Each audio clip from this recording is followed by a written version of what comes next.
आता आपण उभे आहोत यवतमाळ जिल्ह्याच्या उमरखेड तालुक्यातील कोपरा या ठिकाणी आणि हे माजी आमदाराचे गाव आहे।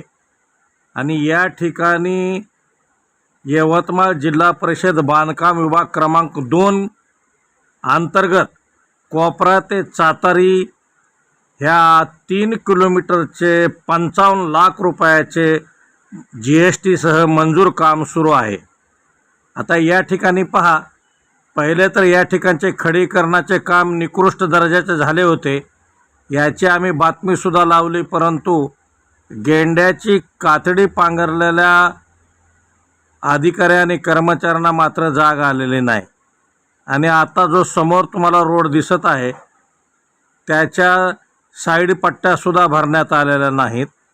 काही ठिकाणी साईड पट्टीवर बाजूच्याच नालीतील काळी माती टाकलेली आहे, पहा दबाईसुद्धा करण्यात आलेली नाही। पहा तुम्ही, पहा डावीकडची ही रोडची साईड आहे। पहा या ठिकाणी काही ठिकाणी नाली काढलेली आहे, परंतु त्या नालीतील मटेरियल साईड पट्टीवर टाकलेलं आहे, दबाई झालेली नाही। त्याचबरोबर उजव्या साईडला नालीच काढलेली नाही आणि कसे तरी थातुरमातुर काम करून पैसे लाटण्याचा प्रकार ह्या ठिकाणी सुरू आहे।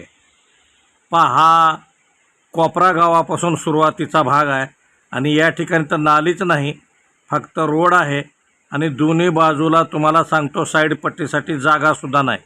आणि अशा पद्धतीचे निकृष्ट दर्जाचे काम सध्या तालुक्यातील अनेक गावात सुरू आहे। परंतु नमुना आणि उदाहरण म्हणून तुम्हाला कोपरा ते चातारी रोड दाखवण्यात येत आहे। आणि या ठिकाणी पहा नाली काढण्यात आलेली नाही, साईड पट्टी भरण्यात आली नाही आणि ज्या ठिकाणी साईड पट्टीवर काळी माती टाकलेली आहे, काही ठिकाणी मुरुम टाकलेला आहे, परंतु दबाईसुद्धा करण्यात आलेली नाही। परंतु ठेकेदाराचे बिल काढण्याचा मात्र सपाटा सुरू आहे। तर उमरखेडच्या उपविभागीय जिल्हा परिषद बांधकाम विभागाला जाग येईल का? आणि या ठिकाणी जिल्हा परिषद बांधकाम विभागाचे अभियंता जाऊन या ठिकाणची पाहणी करतील का, असा सवाल नागरिकांकडून विचारला जात आहे। पहा बाजूच्या नालीतील काळी माती काढलेली आहे, परंतु दबाई मात्र अजिबात झालेली नाही।